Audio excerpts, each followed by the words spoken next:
خاتم الأنبياء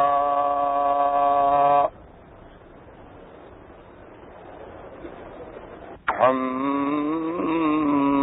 المصطفى وعلى آله المجتبى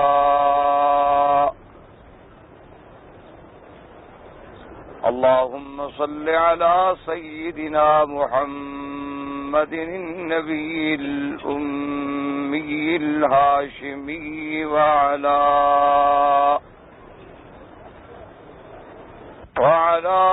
آله وأصحابه البررة الكرام وعلى صائر الأنبياء والمرسلين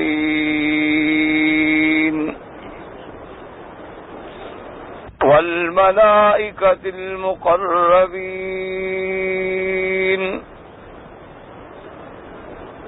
أما بعد، فقد قال الله تبارك وتعالى في القرآن المجيد والفرقان الحميد: أعوذ بالله من الشيطان الرجيم. بسم الله الرحمن الرحيم. إن أول بيت وضع للناس الذي ببكة مباركا وهدى للعالمين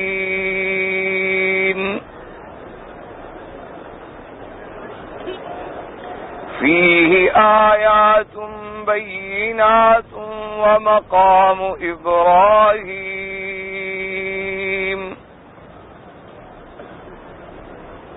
ومن دخله كان آمنا ولله على الناس حج البيت من استطاع إليه سبيلا ومن كفر فإن الله غني عن العالمين. قال النبي صلى الله عليه وسلم: من حج لله فلم يرفث ولم يفسق رجع كيوم ولدته أمه، أو كما قال النبي صلى الله عليه وسلم. قال النبي صلى الله عليه وسلم: الحج المبرور ليس له الجزاء إلا الجنة، أو كما قال النبي صلى الله عليه وسلم. صدق الله العلي العظيم وصدق رسوله النبي الكريم، ونحن على ذلك لمن الشاهدين ومن الشاكرين، والحمد لله رب العالمين. رب اشرح لي صدري ويسر لي أمري واحلل عقدة من لساني يفقهوا قولي. سبحانك لا علم لنا إلا ما علمتنا إنك أنت العليم الحكيم. برادران اسلام، واجب الاحترام بزرگوں، بھائیوں، دوستوں، الحمدللہ آج موسم حج کے مطابق تقریر کا پہلا دن ہے. تمام حضرات سے گزارش ہے کہ دعا فرمائیں اللہ تبارک و تعالی اس عاجز کو صحت عافیت کاملہ دائمہ اور حق بات بیان کرنے کی توفیق عطا فرمائیں. اللہ تبارک و تعالی مجھے سمجھانے کی، آپ کو سمجھنے کی، اور اس کے بعد ہم سب کو مل کر حق پر چلنے کی توفیق عطا فرمائیں. پروردگار عالم تمام آنے والوں کی حاضری، حج، عبادت، زیارت منظور و مقبول فرمائیں. آج الحمدللہ چونکہ پہلا دن ہے، اس لیے میں نے ابتدا بھی اس بات سے کی ہے کہ اللہ کا یہ کعبہ جو اللہ نے ہمیں دیکھنا، اس میں نماز پڑھنا، اس میں حاضری دینے کی سعادت بخشی ہے، اس کے بارے میں کچھ باتیں آپ کی خدمت میں عرض کروں، اور آپ دعا فرمائیں کہ اللہ تبارک و تعالی ہمیں اس گھر کی زیادہ سے زیادہ عزت، عظمت، حرمت کرنے کی توفیق عطا فرمائیں. سب سے پہلی بات یاد رکھیں کہ یہ کعبہ شریف جو ہے یہ سب سے اول بھی ہے.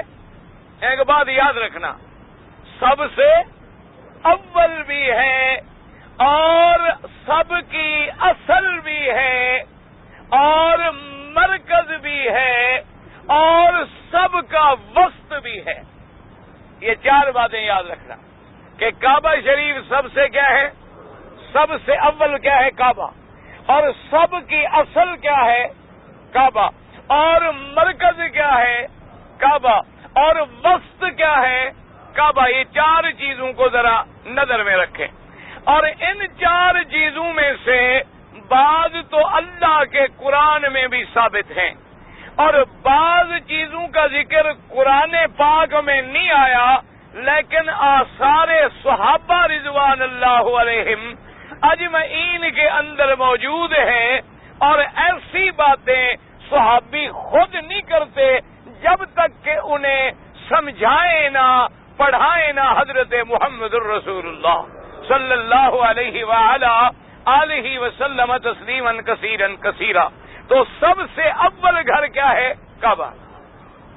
اب اس مسئلے کو سمجھیں کہ سب سے پہلے میرے اللہ نے پانی پیدا کیا. اب پانی جو تھا جناب، پھر اس میں اللہ کے حکم سے پانی میں موج اٹھی. موج اٹھنے سے اس میں گاڑا پن پیدا ہوا. آپ دیکھیں نا جی، پانی کو مثلا پانی کو جب بار بار موج آئے گی تو اس میں گاڑا پن پیدا ہوا. پھر اس کے اوپر جھاگ بنی، جیسے آپ دیکھتے ہیں دریائی جھاگ، دیکھا پتھر کی طرح سخت ہو جاتی ہے. تو اس سے جس جگہ یہ کعبہ ہے، سب سے پہلی جو اس گاڑے پن کی جاگ بن کے جمی اور اینٹ بنی، پہلی وہ یہی کعبے والی جگہ پہ بنی. جب پانی تھا اس وقت بھی یہ جیسے پانی کے اوپر بلبلا ہوتے ہیں، بلبلے دیکھیں نا آپ، پانی ہو نا اوپر بلبلا آ جاتا ہے.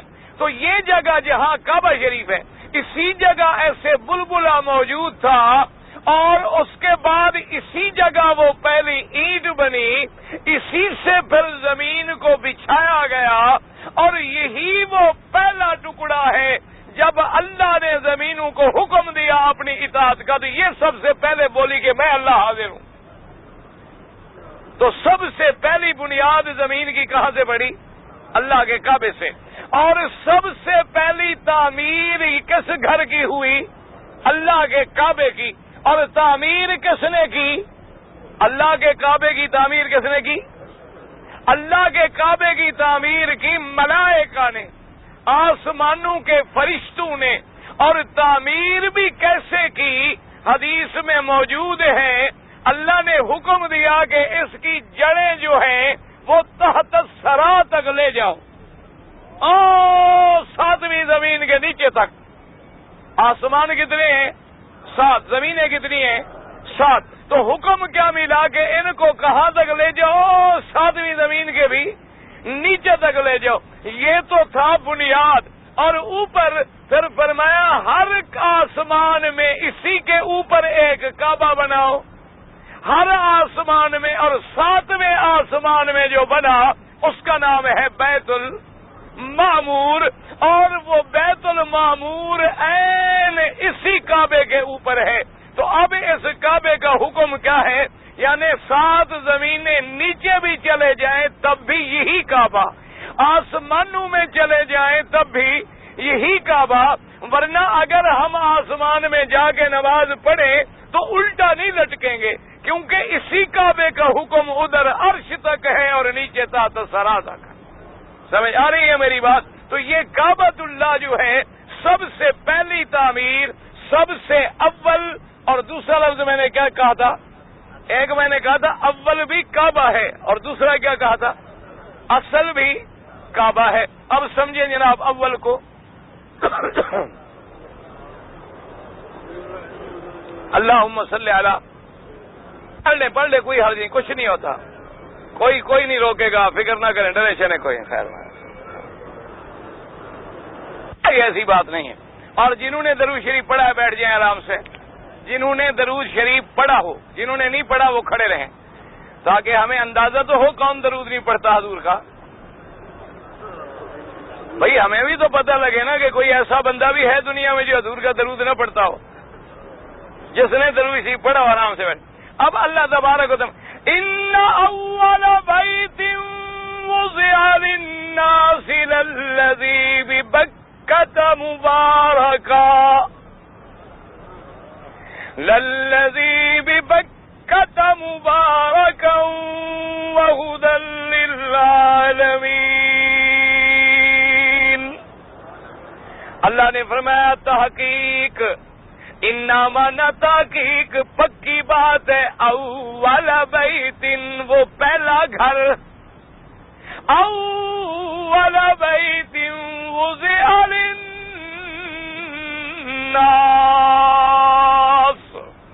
فرمایا جو بنایا گیا لوگوں کے لیے.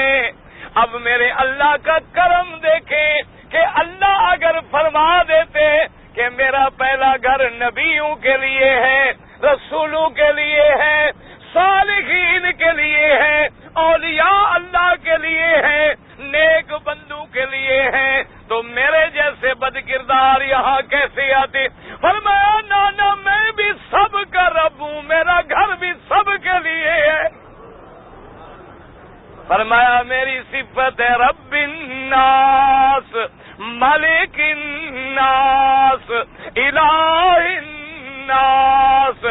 مالک الناس بھی میں، الہ الناس بھی میں، رب الناس بھی میں. اور میں نے جب اپنا گھر بنایا تو وہ بھی میں نے کسی مخصوص طبقے کے لیے نہیں بنایا، کسی مخصوص قوم کے لیے نہیں بنایا، عربوں کے لیے نہیں بنایا، گورے کے لیے نہیں بنایا، کسی قریشی ہاشمی کے لیے نہیں بنایا.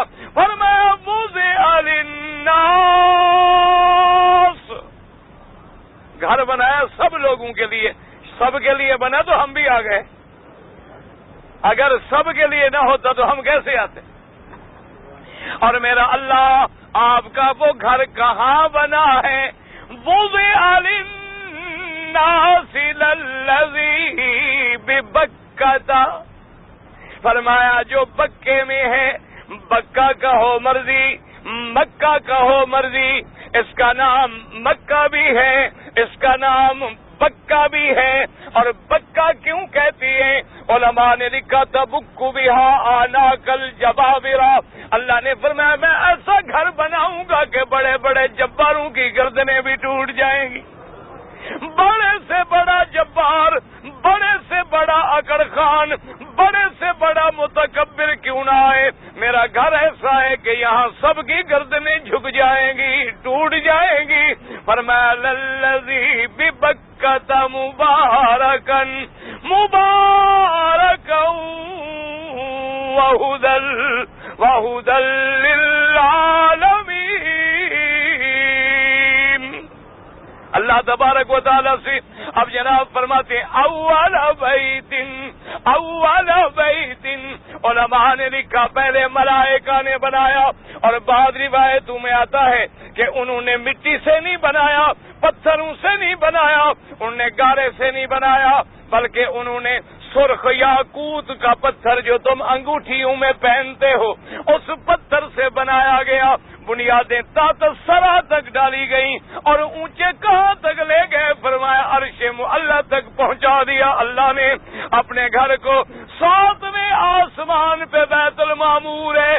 علماء نے لکھا کہ جیسے ایک تار آپ لے لیں، اس میں اگر آپ کوئی گول لٹو باندھ دیں اور ان کو لٹکا دیں، ایک کے اوپر دوسرا آئے گا۔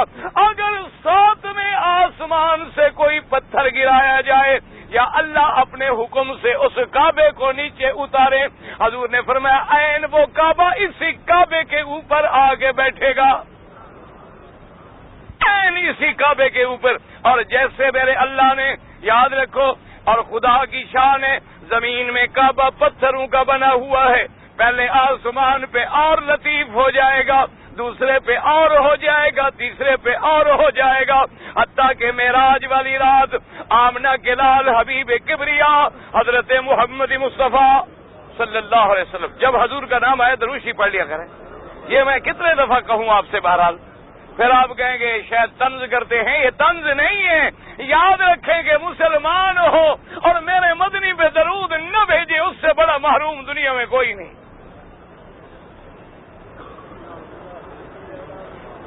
بلا وجہ دعا کرو، لوگ جھگڑے میں پڑ گئے، بدعات میں کھو گئے، خرافات میں الجھ گئے، ورنہ ایمان سے کہو وہ بندہ مومن ہو سکتا ہے، مسلمان ہو سکتا ہے جو میرے مدنی پہ درود نہ پڑھتا ہو؟ یہ کوئی بات ہے؟ سوال ہی پیدا نہیں ہو سکتا۔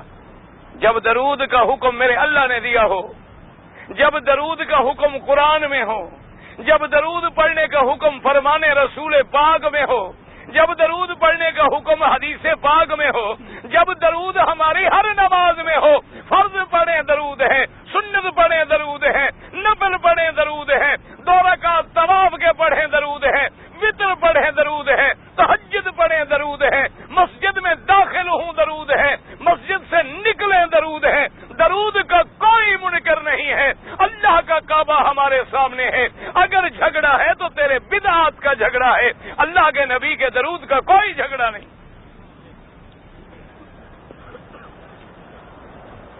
اللہ تبارک و تعالیٰ سے دعا کرو اللہ ہمارے سینوں سے جھگڑے نکال دے۔ اور حاجیوں، اللہ نے آپ کو کعبہ نصیب کیا، سب کہہ دو الحمدللہ، الحمدللہ۔ جتنا شکر کریں گے اتنی رحمت ملے گی، کہہ دو الحمدللہ۔ ایک میرا مسئلہ سیکھ لو، یاد کر لو انشاءاللہ، نہ بھولانا کہ جب تمہیں موقع ملے، دن ہو یا رات ہو، مرد ہے یا عورت ہے، دن ہے رات ہے، جب تمہیں موقع ملے، بالکل علیحدگی میں کسی کو بتانے کی ضرورت نہیں ہے، 2 رکعت نماز پڑھ کے اور اس کے بعد کعبے کے سامنے، ملتزم کے سامنے، مقام ابراہیم کے پیچھے جہاں موقع ملے، دل سے دعا مانگ لے کہ میرا اللہ تو مجھے اپنی رحمت سے اپنے کعبے میں لایا ہے، میرا ایمان ہے کہ یہ مرکز ہدایت ہے، میرا ایمان ہے کہ یہاں ہمارے آقا خاتم الانبیاء پیدا ہوئے ہیں، میرا ایمان ہے کہ یہاں قرآن اترا ہے، میرا ایمان ہے کہ یہاں سے دین اسلام کی دعوت چلی ہے، میرا اللہ مجھے وہی دین جو تیرا نبی لایا صحیح عقیدہ میرے سینے میں ڈال دے۔ یہ دعا مانگ لو، ورنہ مولوی مکی کی تقریریں کیا کریں گے؟ ہمارے دماغوں میں جو 50 سال سے ایک بات رچ گئی ہے، بس گئی ہے، دماغوں میں ڈال دی گئی ہے، اس کا نکلنا کسی مولوی کے ہاتھ میں نہیں ہے، وہ مقلب القلوب کے ہاتھ میں ہے۔ وہ جب راضی ہوگا بدعات اور شرک نکل جائیں گے اور مرکز ہدایت سے ہدایت کے ذخیرے مل جائیں۔ اصل اللہ سے دعا مانگ۔ تو اس لیے اب دیکھیں ملائکہ نے تعبیر کی معراج والی رات میرے آقا آمنہ کے لال حبیب کبریا حضرت محمد مصطفیٰ صلی اللہ علیہ وسلم، آپ فرماتی ہیں کہ میں 7ویں آسمان پہ ہوں،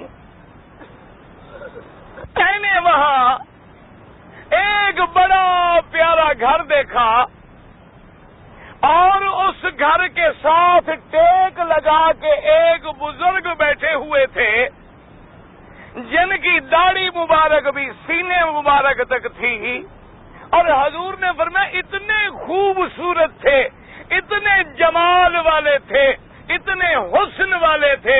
پھر حضور نے صحابہ کو سمجھایا کہ ان کی شکل جو ہے وہ میری شکل سے ملتی تھی۔ حضور نے فرمایا ان کی شکل جو ہے وہ میری شکل سے ملتی تھی۔ تو میں نے جبریل سے پوچھا کہ من ھذا، یہ کون ہے؟ حضرت جبریل سے پوچھنے والے کون ہیں؟ محمد رسول اللہ، سب کہتے صلی اللہ علیہ وسلم، صلی اللہ علیہ وسلم۔ حضور نے پوچھا کہ ایک تو سوال پوچھا کہ یہ کون ہے، دوسرا سوال پوچھا کہ یہ مکان کیا ہے جس کے ساتھ پشت لگا کے یہ خوبصورت انسان بیٹھا ہے۔ یہ معراج والی حدیثوں میں بخاری کھول لیں، مسلم کھول لیں، سیاہ ستہ کی کتابیں کھول لیں، انشاءاللہ جو حدیث معراج کی کھولیں گے اس میں یہ قصہ مبارک موجود ہے۔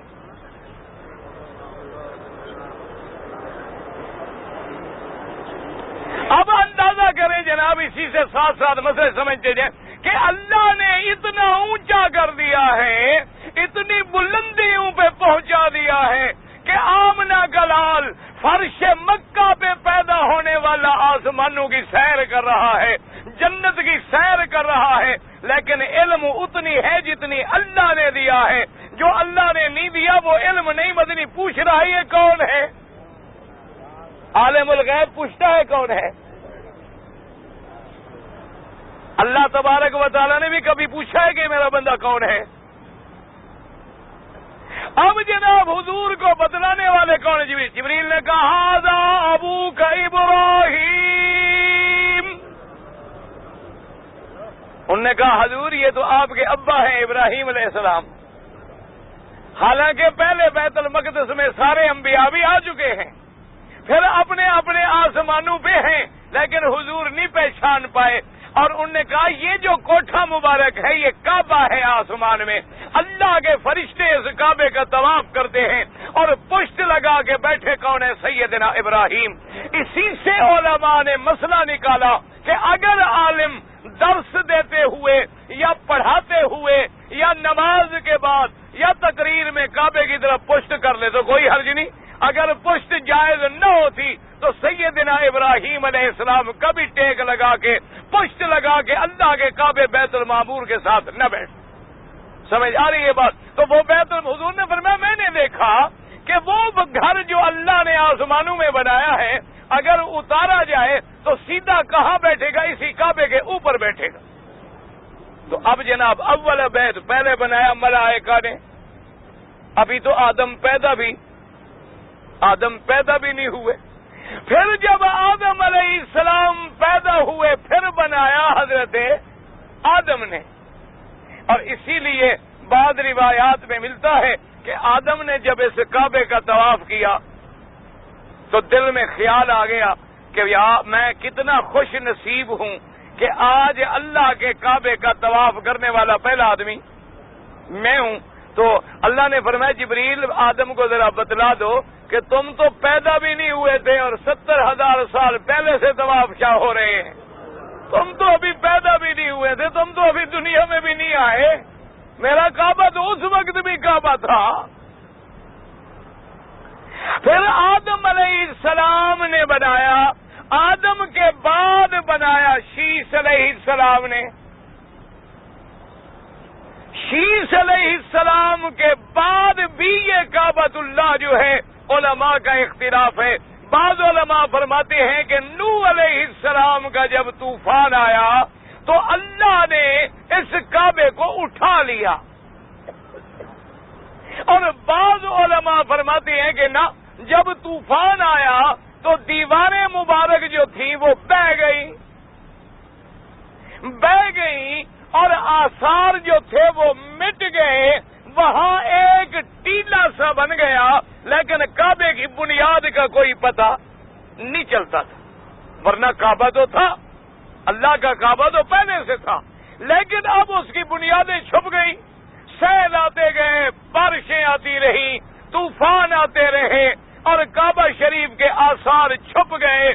اب جناب ان کے بعد امالکہ اور جرہم نے بھی بنایا، اور پھر اللہ نے حکم دیا سیدنا ابراہیم الخلیل کو کہ آپ بھی میرے کعبے کی تعمیر کریں۔ سیدنا ابراہیم علیہ السلام جب آئے، ان کو حکم ملا کہ کعبہ بناؤ۔ انہوں نے کہا اللہ میاں میں تو حاضر ہوں، کعبہ تو بناؤں، لیکن مجھے تو پتہ نہیں کعبہ لمبا کتنا ہے، چوڑا کتنا ہے، طول کیا ہے، عرض کیا ہے، مجھے تو پتہ ہی نہیں ہے۔ تو اب میں کیا کروں، کیسے بناؤں کعبہ، کہاں بناؤں؟ تو اب یاد رکھیں اس میں دو روایتیں آتی ہیں۔ ایک روایت میں یہ ہے اللہ نے فرمایا ابراہیم مت گھبراؤ، ہم ابھی انتظام کرتے ہیں۔ مہربانی جب میں گھونٹ پی لوں تو آپ اتنے میں ایک درود شریف ہو جایا کرے گا۔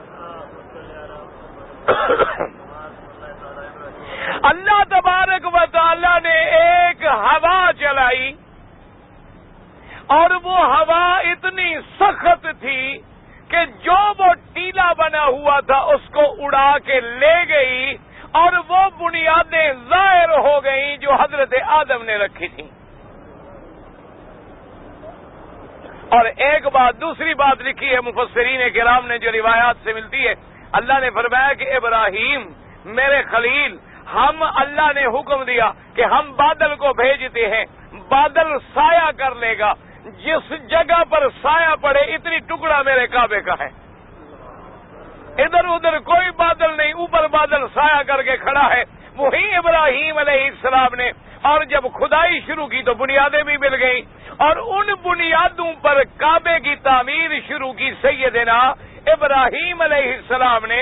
30 ہاتھ چوڑا اور 7 ہاتھ اونچا، اور یہ حتیم کا جو حصہ ہے یہ بھی کعبے کے اندر، اور کعبے کی چھت نہیں ڈالی سیدنا ابراہیم نے، بلکہ بغیر چھت کے رکھا، اور کعبے کے درمیان میں ایک کڑا سا بنا دیا، وہ تھا خزانہ بیت اللہ کا، کہ اگر کوئی ہدیہ کرتا تھا تو اسی میں اس کو ڈال دیتے تھے۔ سیدنا ابراہیم علیہ السلام نے بھی اللہ کے کعبے کی تعمیر کی، اور جس تعمیر میں شریک کون ہوئے؟ حضرت اسماعیل، حضرت اسماعیل علیہ السلام، جس کو اللہ نے باقاعدہ قرآن میں بھی لکھا ہے، اللہ نے قرآن میں بھی ذکر فرما دی، وَإِذْ يَرْفَعُ إِبْرَاهِيمُ الْقَوَاعِدَ مِنَ الْبَيْتِ وَإِسْمَاعِيلُ رَبَّنَا تَقَبَّلْ مِنَّا إِنَّكَ أَنْتَ السَّمِيعُ الْعَلِيمُ۔ اللہ نے فرمایا جب اٹھا رہے تھے بنیادیں میرے گھر کی، کون؟ ابراہیم اور اسماعیل، واہ میرا رب کریم، جس گھر کو بھی اللہ نے شرف دیا ہے اس کی بنیادیں اٹھانے والے بھی اللہ کے نبی ہیں۔ مسجد اقصی کو شرف ملا، بیت المقدس کو شرف ملا، بنانے والے کون ہیں؟ حضرت داؤد علیہ السلام، حضرت سلیمان علیہ السلام۔ اللہ نے کعبے کو شرف بخشا تو بنانے والے کون ہیں؟ آدم علیہ السلام، شیس علیہ السلام، ابراہیم علیہ السلام، اسماعیل علیہ السلام۔ اور جب پاک مدینے کو شرف بخشا تو بنانے والے کون ہیں؟ محمد عربی صلی اللہ علیہ وسلم۔ اللہ نے جن جن مقام کو شرف دیا ہے ان کے بنانے والے بھی تو پھر شرف والے ہیں نا، کہ جب گھر شرف والا ہے، وہ جگہ شرف والی ہے، وہ شہر شرف والا ہے۔ اس لیے علماء نے لکھا کہ یہاں اتنی حرمات اکٹھی ہو جاتی ہیں کہ جب حاجی مکے میں آتا ہے غور کرے کہ وہ بلد الحرام میں ہے، اشہر الحرام میں ہے، مسجد الحرام میں ہے، کعبۃ الحرام میں ہے، اور مشعر الحرام میں ہے، اور خود احرام میں ہے۔ کتنی حرمات کٹھی ہو رہی ہے اللہ کے گھر کی، کہ اب آپ حاجی آ رہے ہیں نا جی احرام باندھے ہوئے، تو اب کون سے مہینے؟ حج کے مہینے شروع ہو گئے کہ نہیں ہو گئے؟ تو یہ حج کے مہینے اشہر الحرام ہے کہ نہیں؟ حرام مانا یاد رکھو، حرام کا کیا مانا؟ ایک حرام ہوتا ہے یعنی پلید ہے، حرام ہے، ایک حرام ہے حرمت سے، عزت والے مہینے، حرمت والے مہینے، جو چیز مہینوں میں کرنی حرام ہے، جو باہر حلال تھی وہ اس شہر میں کرنی حرام ہے، جو باہر حلال تھی وہ مسجد الحرام میں حرام ہے، جو چیزیں ہم پر حلال تھی وہ احرام میں حرام ہو گئی، بیوی حلال تھی احرام میں حرام ہے، حجامت کرانا حلال تھا احرام میں حرام ہو گیا، خوشبو لگانا حلال تھا احرام میں حرام ہو گیا، ناخن کٹانا حلال تھا احرام میں حرام ہو گیا، اب بلد الحرام، مشعر الحرام، اشہر الحرام، مسجد الحرام اور حاجی بھی احرام میں، اور پھر بھی گناہ کرے، پھر بھی نمازیں نہ پڑھے اور پھر بھی داڑیاں مڈوائے تو پھر اللہ کے عذاب سے ڈرے۔ اب روشی پڑھ لیں۔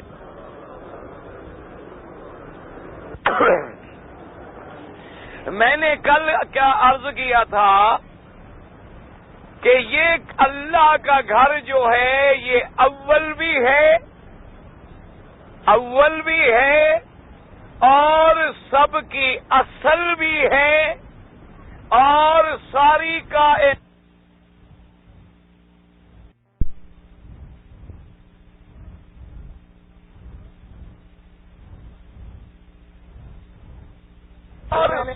کائنات کا مرکز بھی ہے اور ساری دنیا کا وسط بھی ہے۔ یہ 4 باتیں میں نے عرض کی تھی، یاد ہے؟ اول اس لیے کہ قرآن مقدس نے خود ہی بتلا دیا کہ سب سے پہلا گھر ہے، اول تو واضح ہو گیا، قرآن میں آ گیا، اور مرکز ہدایت بھی اللہ کے قرآن نے خود بتلا دیا، اللہ کے قرآن نے خود بتلا دیا کہ سب سے پہلا گھر بھی میرا ہے اور سب مرکز ہدایت بھی یہ اللہ کا گھر ہے۔ قرآن نے واضح کر دیا کہ ہدی للعالمین، یہ دونوں یعنی جہان کے لیے باعث ہدایت ہے اور مرکز ہدایت ہے۔ 2 باتیں تو واضح ہو گئی۔ اور اصل کیوں ہے کہ اللہ کے تبارک و تعالی نے جب اس کعبہ پاک کے بنانے کا حکم دیا، زمین جب بچھائی گئی تو یوں سمجھے کہ سب سے پہلے جو مٹی کا ٹکڑا وجود میں آیا وہ یہی جگہ تھی، تو سب سے پہلی مٹی کی اینٹ یہاں بنی، یوں سمجھے پھر زمین بچھائی گئی، اور تمام انسانوں کو اللہ نے پیدا کیا آدم سے، اور آدم علیہ السلام کو پیدا کس سے کیا؟ آدم علیہ السلام کس سے پیدا ہوئے ہیں؟ مٹی سے۔ آدم کا اصل کیا ہے؟ مٹی ہے، قرآن پاک میں باقاعدہ موجود ہے۔ اس لیے حدیث میں بھی آتا ہے کہ ایک دفعہ میرے آقا کی خدمت میں، سرکار مدینہ کی خدمت میں، نصرانی یعنی عیسائی، نصرانی جو سمجھ لیں آپ، ان کا ایک وفد آیا مدینہ منورہ میں، اور کافی ان کے بڑے بڑے پادری، بڑے بڑے پنڈت، بڑے بڑے ان کے رہبان، راہب آئے، ان سب کا بڑا جو تھا اس کا نام عبد المسیح تھا، حضور کی خدمت میں آ گئے، تو انہوں نے آگے عرض کیا کہ یا رسول اللہ صلی اللہ علیہ وسلم، ہم اپنی قوم کے بڑے علماء ہیں، ہم چاہتے ہیں کہ بات بڑے نہ جھگڑا نہ ہو، آپس میں بیٹھ کے افہام تفہیم سے مسئلے کو سمجھ لیں، سمجھا لیں۔ حضور نے فرمایا ٹھیک ہے۔ انہوں نے کہا کہ حضور ہمیں یہ بتائیں کہ آپ عیسیٰ علیہ السلام کو مانتے ہیں؟ حضور نے فرمایا بالکل مانتے، ہمارا تو ایمان ہے نا، عیسیٰ علیہ السلام پر بھی ہمارا ایمان ہے۔ انہوں نے کہا جی آپ یہ مانتے ہیں کہ عیسیٰ علیہ السلام جو ہیں بغیر باپ کے پیدا ہوئے؟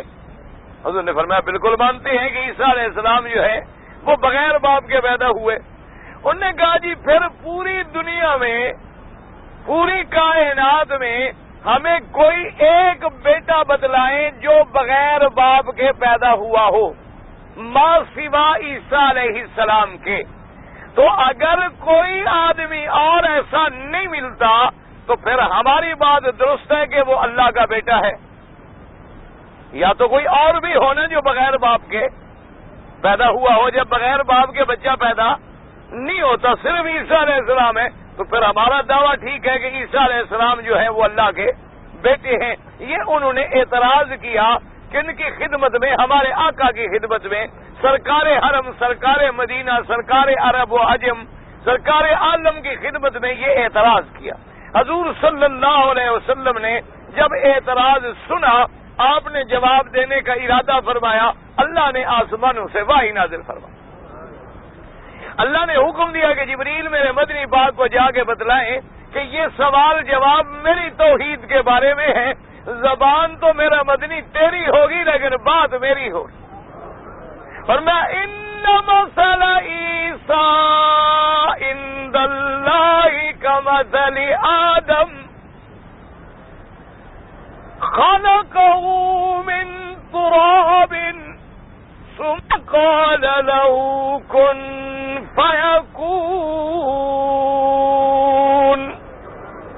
اللہ نے فرمایا میرے مدنی صلی اللہ علیہ وسلم ان کو جواب دے کے تحقیق ان مثل عیسیٰ عند اللہ کمثل آدم، کہ اے جاہلو اگر بغیر باپ کے کوئی پیدا ہو کے خدا کا بیٹا بن سکتا ہے تو آدم بھی تو بغیر باپ بغیر ماں کے پیدا ہوا ہے، وہاں تو باپ بھی کوئی نہیں ماں بھی کوئی نہیں۔ تو آدم کا جیسے پیدا کرنا اللہ کے لیے مشکل نہیں، عیسیٰ کا پیدا کرنا بھی مشکل نہیں۔ آدم کو کس سے پیدا کیا؟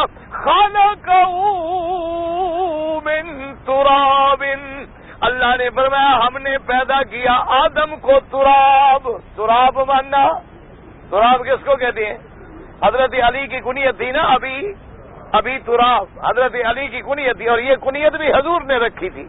حضور صلی اللہ علیہ وسلم نے لاڈ سے پیار سے، حضرت علی سوئے ہوئے تھے اصل میں مسجد میں، اور آپ کا سر مبارک مٹی پہ تھا، تو حضور نے مٹی بھی جھاڑی اور فرمایا کم کم اٹھو اٹھو بھی تراب، مٹی کے باپ اٹھو۔ تو حضرت علی کی اصل کنیت جو تھی وہ ابوالحسن تھی، یعنی آپ کے بڑے بیٹے حضرت حسن ہیں، تو کنیت آپ کی بڑے بیٹے کے نام سے تھی۔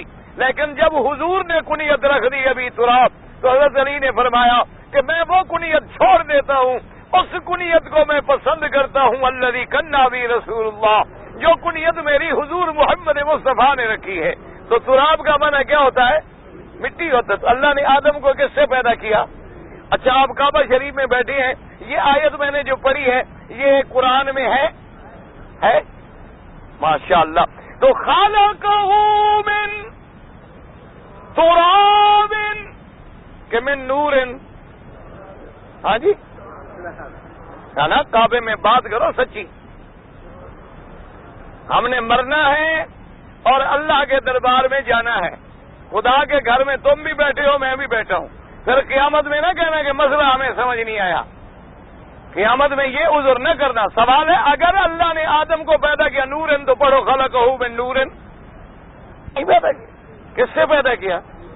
تو مٹی سے پیدا کرنے میں آدم علیہ السلام کی توہین ہو گئی، ہاں جی، یعنی مٹی سے کوئی چیز بنائی جائے تو اس کی توہین ہو جاتی ہے۔ کعبہ شریف کس سے بنا ہوا ہے؟ اس کعبے کا حج کرنے آئے ہو، یہ کس سے بنا ہوا ہے؟ پتھر ہے، پتھر ہے، پہاڑ ہے، اور کیا ہے؟ پتھر، پہاڑی پتھر ہی لگا ہوا ہے نا، تو پتھر لگنے سے کعبے کی شان میں کمی آ گئی۔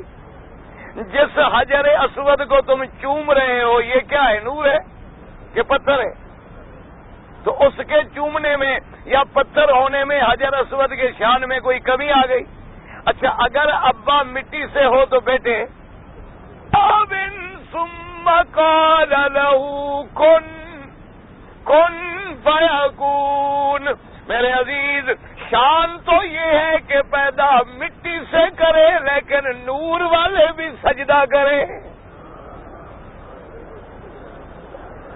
شان تو تب بنتی ہے کہ پیدا اللہ مٹی سے کرے، مٹی کا مادہ کثیف ہے، مٹی کے اندر غلظت ہے، مٹی کے اندر ثقل ہے، نور میں لطافت ہے، لیکن اللہ نور والوں کو حکم دے وَإِذْ قُلْنَا لِلْمَلَائِكَةِ اسْجُدُوا لِآدَمَ۔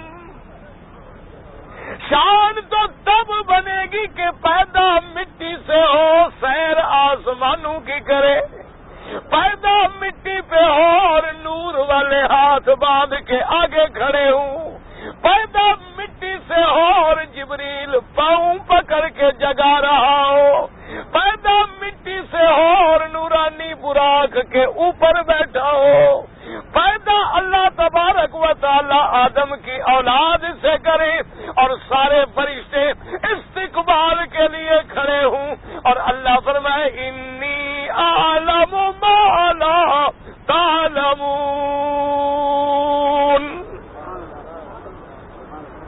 اس لیے خدا کے لیے مسئلوں کو سمجھا کریں، لوگوں نے الجھا دیا ہے اور قوم مشکل میں آ گئی ہے۔ اللہ تبارک و تعالی رحمت فرمائے، عقیدہ صاف کریں اور یاد رکھو اللہ کے کعبے میں بیٹھ کے میں ڈنکے کی چوٹ کہتا ہوں کہ اگر عقیدے میں شرک ہے 1,00,000 حج کرو، 1 کروڑ طواف کرو، تھیلے کا فائدہ نہیں ہوگا جب تک عقیدہ توحید پہ نہیں آئے گا، نہ حج قبول ہوگا نہ عبادت منظور ہوگا۔ سیدھی بات ہے اور کھلی بات ہے۔ اللہ تبارک و تعالیٰ کی شان دیکھیں۔ اب جناب آدم کو بھی مٹی سے، اور حضور نے فرمایا کلکم بنو آدم، اللہ نے فرمایا خلقہ من تراب، یہ اللہ کا فرمان۔ اب میرے مدنی کا فرمان سنیں، جب حضور کا نام آیا درود شریف،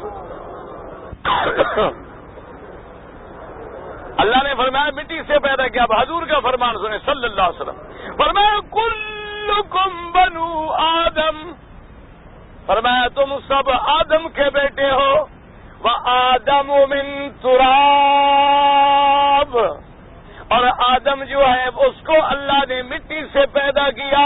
تو میں نے کیا کہا تھا، کعبہ اول بھی ہے، کعبہ اصل بھی ہے۔ اول تو ہے کہ اول بیت وضع للناس، اول تو وہاں سے اصل کیسے ہوا کہ سب سے پہلی مٹی کہاں بنی تھی، کعبے کی، اور آدم کو پیدا کیا گیا مٹی سے، آدم کی اولاد کو بھی پیدا کیا گیا مٹی سے۔ تو اصل مٹی یہاں سے شروع ہوئی، تو ہمارا اصل بھی اصل ہے یہی کہ نہیں؟ اچھا خدا کی قدرت ہے، ہر جنس کو جنس سے تعلق ہوتا ہے کہ نہیں ہوتا؟ جنس دیکھو نا جی، بیٹے کو باپ سے، باپ کو بیٹے سے، بھائی کو بھائی سے، بھائی کو بہنوں سے، بہنوں کو بھائیوں سے ایک تعلق ہوتا ہے، کشش ہوتی ہے۔ اللہ نے چونکہ ساری مخلوق کی اصل بھی مٹی کو رکھا اور پہلی اصل مٹی کی پیدا بھی یہاں سے فرمائی، اس لیے ساری دنیا کے دلوں میں اللہ نے کعبے کا ایک مقام پیدا کیا کہ چاہے یہودی ہیں، چاہے نصرانی ہیں، چاہے مکے کے مشرک ہیں، چاہے کسی مذہب سے تعلق رکھتے ہیں، لیکن دل میں کعبے سے ایک پیار ضروری ہے، کیونکہ اصل ہے نا۔ اصل سے فرق یہ ہے کہ وہ کافر ہو گئے، ان کو کعبے کی سمجھ نہ آئی، اللہ نے ہمیں مسلمان کر دیا تو الحمدللہ ثم الحمدللہ ہمیں کعبے کی سمجھ آ گئی۔ اس لیے فرمایا اول بھی کعبہ ہے اور اصل بھی کعبہ ہے، اور مرکز فرمایا للذی ببکۃ مبارکا، للذی ببکۃ مبارکا وہدی للعالمین، فرمایا جو بکہ میں ہے برکت والا مبارکن، جس کی برکتیں ظاہری بھی ہیں، جس کی برکتیں معنوی بھی ہیں، جس کی برکتیں باطنی بھی ہیں، جس کی برکتیں دنیا میں بھی ہیں اور جس کی برکتیں آخرت میں بھی ہیں۔ اللہ نے فرمایا مبارکم وہدی للعالمین، اور ہدایت کا بھی مرکز ہے۔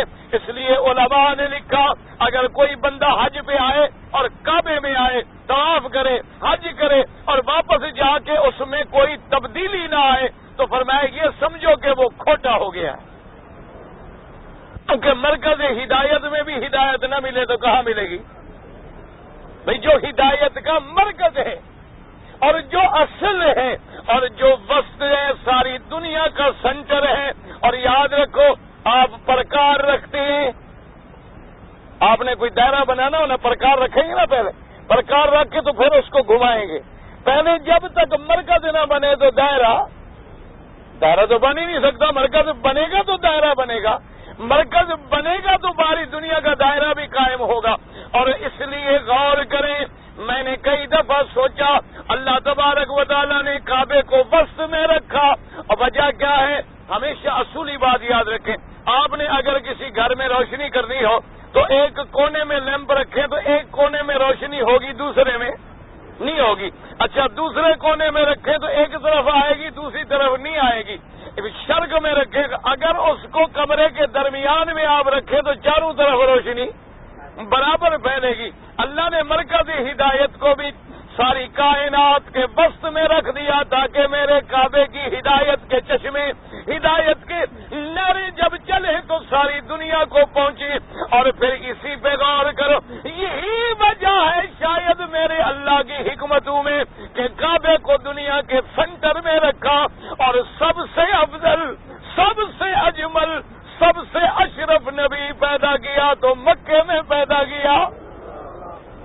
کعبے کا نور ہدایت بھی ساری دنیا کو پہنچے، میرے مدنی کا نور نبوت بھی ساری دنیا کو پہنچے، تاکہ وسط میں رکھیں پوری دنیا منور ہو جائے۔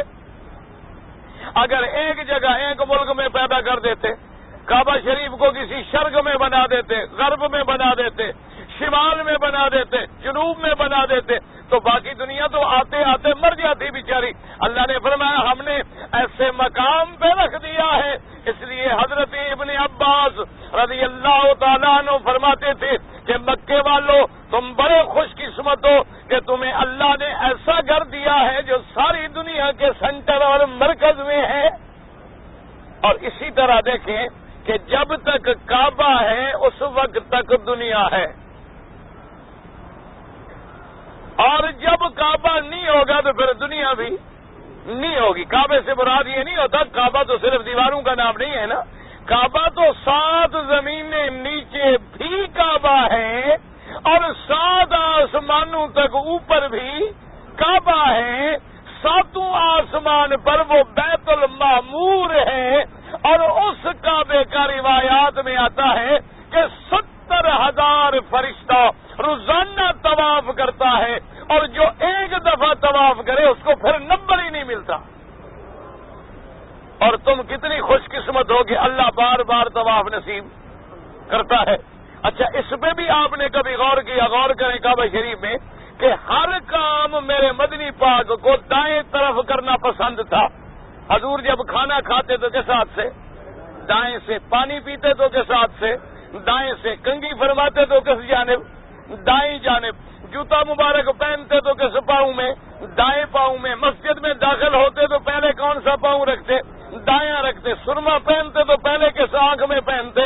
دائیں میں۔ یعنی ہر کام حضور کو دائیں میں پسند تھا۔ لیکن اللہ کی شان دیکھیں کہ کعبے کا طواف ہم دائیں نہیں کرتے بلکہ یوں کرتے ہیں، اور کعبہ ہمارے بائیں ہوتا ہے۔ طواف کرتے ہو تو کعبہ شریف تمہارے کس ہاتھ پہ ہوتا ہے؟ اچھا اصل میں طواف میں تو چکر ہی تھے نا، اگر ہم یوں چکر مارتے چکر تو پھر بھی پورے ہو جاتے، 7 چکر ہی لگانے تھے نا کعبے میں۔ اور اگر ہم یوں شروع کرتے کہ کعبہ ہمارے داہنے ہاتھ پہ ہوتا تب بھی تو 7 چکر ہو سکتے تھے۔ لیکن اتنی بڑی شان والا گھر ہے، اتنی بڑی عظمت والا گھر ہے، اتنے بڑے مرتبے والا گھر ہے، لیکن طواف یوں ہوتا ہے، یوں نہیں ہوتا۔ کعبہ ہمارے بائیں ہاتھ پہ رہتا ہے، دائیں ہاتھ پہ نہیں رہتا۔ علماء نے لکھا اصل حکمت تو اللہ کو معلوم ہے، انہوں نے فرمایا کیونکہ یہ بندے کا اصل ہے، اور یہ اول ہے، اور یہ مرکز ہے، اور یہ وسط ہے، اس لیے اللہ نے حکم دیا کہ طواف میرا مدنی یوں کرو تاکہ بندے کا دل میرے کعبے کے قریب رہے، دل دور نہ رہے، اور اس کا کنیکشن دلوں کو جوڑتا رہے۔ لوہے کو مغناطیس پکڑتا ہے، دلوں کو پکڑنے والا کعبہ ہے۔ اب جب ادھر چلیں گے تو دل کس طرف ہوگا؟ کعبے کے قریب ہوگا، دور ہوگا؟ اگر یوں ہوتے تو دور ہوتا نا۔ تو اللہ تبارک و تعالی نے چونکہ ایک تعلق ہمارا جوڑ دیا ہے کہ حتیٰ کہ میرے آقا خاتم الانبیاء، جب نام لوں تو میں نے کئی دفعہ عرض کیا ہے کہ درود پڑھے۔ اچھا مہربانی کرے جن نے درود پڑھا ہے بیٹھ جائیں، کیوں ہوا روک رہے ہو باقی حاجیوں کو؟ جرم کیا بیچارے جو اندر بیٹھے ہیں؟ ہاں بیٹھ جائیں آرام سے، آپ دیوار بن کے کھڑے ہو جائیں گے تو ہوا جو پہلے آتا ہے بیچارہ چھٹی بھی اسی کو نہیں ملتی، یعنی اب دیکھو ہوا لگ رہی ہے نہیں لگ رہی؟ آگے ہوا کہ نہیں آئی؟ تو آپ کے بھائیوں نے روکی ہوئی تھی، مولوی مکی نے نہیں روکی. فتوا ہم پر لگتا ہے نا بڑا جلدی، مولویوں پر سبحان اللہ. یعنی مقصد یہ ہے، میں حیران ہوں کہ صرف داڑھی رکھ لو نا جی، اللہ کی شان ہے، پر جو غلطی کرو داڑھی والے کو لوگ بڑا پکڑتے ہیں، اور داڑھی مڈا ڈالو تو پھر لائسنس سے جو مرضی آئے کرتے پھر.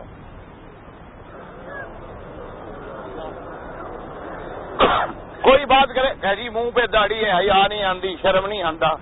تو بھئی حیا شرم تو سب کو آنی چاہیے، جن کی داڑھی نہ ہو ان کو حیا نہیں آنی چاہیے. اگر حیا اور شرم ضروری ہے، سب کے لیے ضروری ہے، صرف داڑھی والے کے لیے ضروری ہے. اگر ادب ضروری ہے تو سب کے لیے ضروری ہے یا داڑھی والوں کے لیے صرف ضروری ہے؟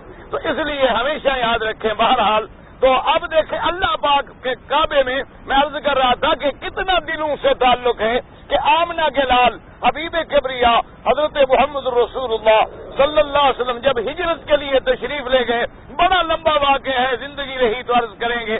حضور جب ہجرت کے لیے گئے تو دشمنوں کے ڈر سے میرے مدنی پاک نے وہ راستہ نہیں لیا جو عام مدینے کا راستہ تھا، بلکہ پہاڑوں میں اور غاروں میں اور چھپ کے اور ایسے طریقے سے ایسے راستے سے تشریف لے گئے کہ دشمنوں کو پتہ نہ چلا. حضور صلی اللہ علیہ وسلم اسی لیے تو غار ثور میں آپ 3 دن چھپے. اس کے بعد آپ نے سفر کیا، حضرت صدیق ساتھ ہیں، آپ ساتھ ہیں، راستے دکھانے والا ساتھ ہے. حدیث میں آتا ہے کہ جب حضور سفر کرتے کرتے کرتے کرتے کرتے رابق کے قریب یا رابق سے کچھ پہلے، اب جب آپ مکے مدینے کا سفر کرتے ہیں نا، راستے میں ایک منزل آتی ہے جس کا نام رابق ہے، اسی طرح اور منزلیں آتی ہیں اور سفر کے مقام آتے ہیں. تو رابق سے پہلے وہ راستہ جو تھا اس راستے سے جا ملا جو سیدھا مکے سے مدینے جانے والا راستہ تھا. حضور اونٹنی پہ سوار تھے، جب اس راستے پہ آئے تو اونٹنی پہ بیٹھے بیٹھے فبکا رسول اللہ، حضور پاک رونے لگے، حضور صلی اللہ علیہ وسلم رونے لگے. اب حضور کے آنسو جب بہے تو سیدنا صدیق کیسے برداشت کریں؟ حضرت ابی بکر رضی اللہ تعالیٰ نے عرض کیا کہ یا رسول اللہ کیا بات ہے کہ آپ رو رہے ہیں؟ آپ نے فرمایا ابو بکر جب میں نے سڑک دیکھی تو مجھے مکہ یاد آ گیا، جب میں نے سڑک دیکھی ہے مکہ یاد آ گیا، میں کعبے کے فراق میں آنسو بہا رہا ہوں. تو کعبے کی شان دیکھیں، دلوں سے تعلق دیکھیں کہ خاتم الانبیاء ہیں، حبیب کبریا ہیں، حضرت محمد مصطفیٰ ہیں، لیکن کعبے کی فراق میں رو رہے ہیں. اور اسی طرح حدیث میں آتا ہے کہ حضور اسی حرم میں اونچی جگہ پہ کھڑے ہوئے کعبے کی طرف انگلی سے اشارہ کیا اور فرمایا واللہ انک لخیر ارض اللہ. حضور نے قسم کھائی. حضور کی بات تو ویسے بھی زبان مبارک سے نکلے تو سچ، لیکن جب حضور قسم کھا فرمایا واللہ انک لخیر ارض اللہ، مجھے اللہ کی قسم ہے اے کعبہ ساری دنیا کی زمین میں سب سے بہتر، سب سے اشرف، سب سے اعلیٰ، سب سے خیر تو ہے. اور فرمایا کہ ماں خرج تو، میں تجھے چھوڑ کے کبھی نہ جاتا. اگر مجھے میری قوم ہجرت پہ مجبور نہ کر دیتی میں ساری زندگی تجھے نہ چھوڑتا. تو اللہ نے کعبے کا ایک تعلق جوڑا ہے کیونکہ کعبہ سب کی اصل ہے اور کعبہ ہی سب سے اول ہے اور کعبہ ہی سب کا مرکز ہے اور کعبہ ہی سب کا اوسط ہے. اس لیے اللہ نے اب دیکھیں کعبہ بھی اوسط اور امت محمد مصطفیٰ بھی امت وسط اور سب سے افضل اور اشرف نبی پیغمبر آقا ہمارے سرکار مدینہ بھی پیدا ہوئے. ان کا مقام ولادت، ان کا مقام پیدائش بھی کیا ہے؟ مکہ مکرمہ ہے، تاکہ یہ نور نبوت جو ہے، نور ہدایت جو ہے، نور قرآن جو ہے، نور وحی جو ہے وہ پوری دنیا میں پھیلے تو برابر پھیلے. اسی لیے علماء نے ایک بڑا عجیب نکتہ لکھا ہے، اللہ تبارک و تعالیٰ آپ کو بھی اور مجھے بھی اور سب کو سمجھنے کی توفیق دے. میں نے عرض کیا تھا نا کہ جب تک مرکز نہ ہو دائرہ نہیں بچتا، ٹھیک ہے؟ اچھا اب آپ دیکھیں جناب خدا کی شان دیکھیں، سب سے پہلے اللہ نے کس کو پیدا کیا؟ حضرت آدم کو. ٹھیک ہے، سب سے پہلے بشر کس کو پیدا کیا گیا؟ آدم علیہ السلام کو. جب آدم پیدا کیے گئے تو نہ ماں ہے نہ باپ ہے. اچھا، اور سب سے بنو اسرائیل کے آخری پیغمبر جو ہیں وہ کون ہے؟ حضرت عیسیٰ علیہ السلام. حضرت عیسیٰ علیہ السلام یعنی اس وقت آدم کو پیدا کیا، ماں بھی نہیں اور باپ بھی نہیں. پھر آدم سے پیدا کیا کس کو؟ حوا کو. بی بی حوا کو حوا کیوں کہتے ہیں؟ حوا ہائی سے ہے کہ بی بی حوا کو زندہ آدم سے پیدا کیا، اس لیے بی بی کا نام بھی پڑ گیا حوا، کہ زندہ انسان سے پیدا کی گئی.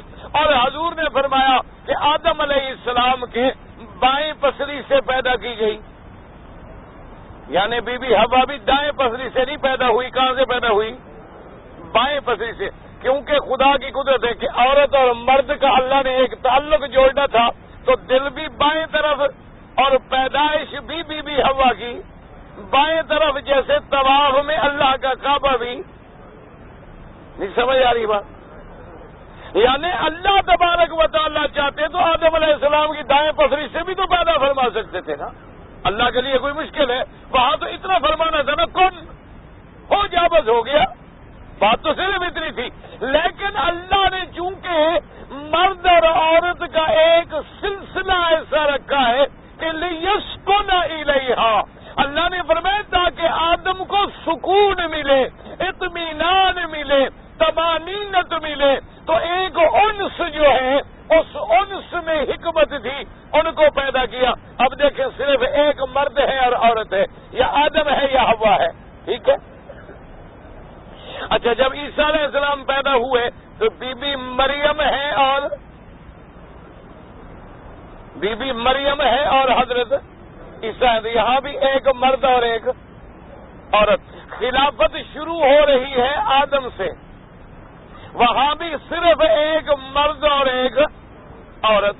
اور جناب بنو اسرائیل کی نبوت ختم ہو رہی ہے حضرت اس کو ذرا توجہ کریں گے تو بات سمجھ آئے گی، توجہ نہیں کریں گے تو بات ادھر سے آئی ادھر سے نکل جائے گی انشاءاللہ. آپ ذرا توجہ کریں گے انشاءاللہ تو بات جو ہے سمجھ آ جائے گی انشاءاللہ. اور سمجھ آئے گی تو پھر ہی فائدہ ہوگا، سمجھ نہ آئے تو فائدہ کیا ہوگا؟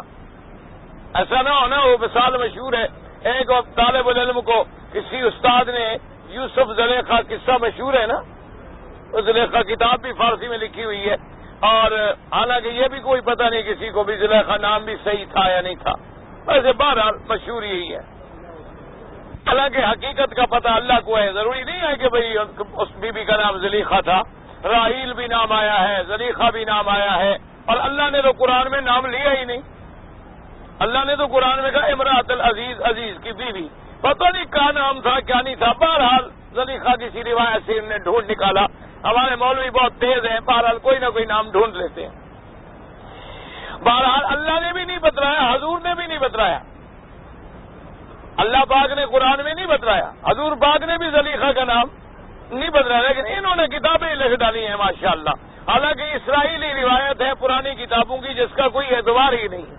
بہرحال کوئی نام بھی تھا، لیکن مسئلہ یہ سمجھیں کہ ابتدا میں بھی آدم اور حوا ہے.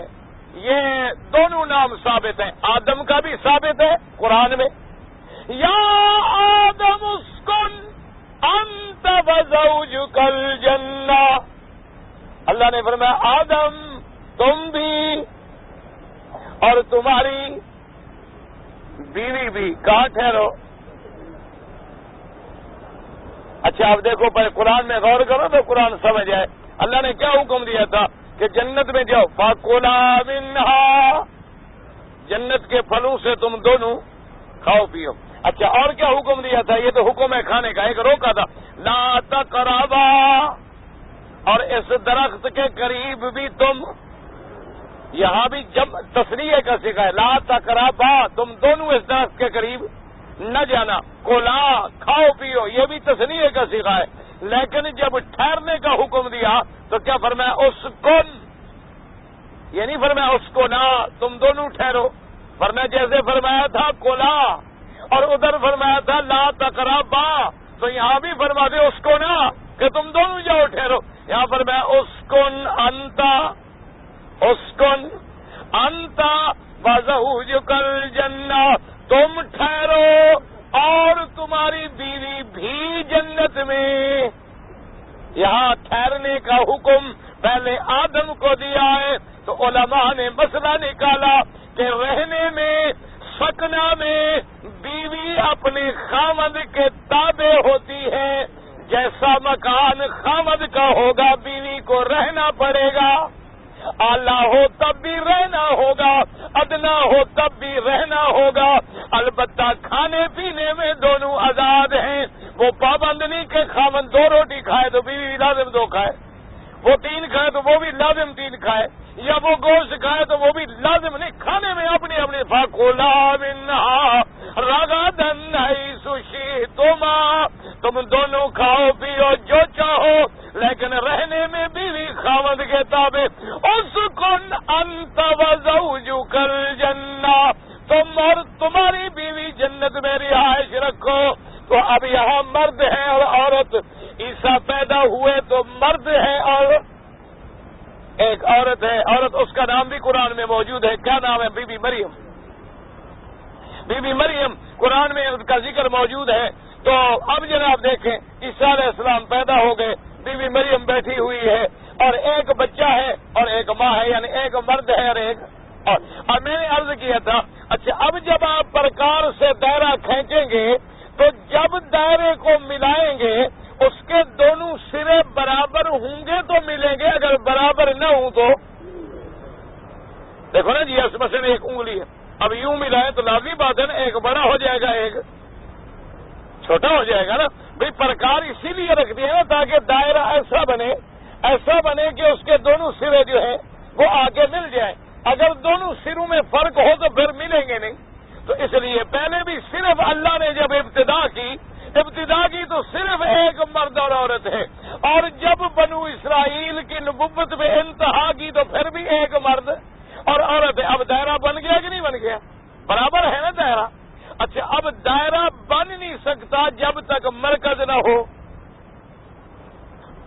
مرکز ہوگا تو دائرہ بنے گا. اب درمیان میں کہیں آپ پرکار کی ایک ٹانگ رکھیں گے تو دوسری گھمائیں گے نا.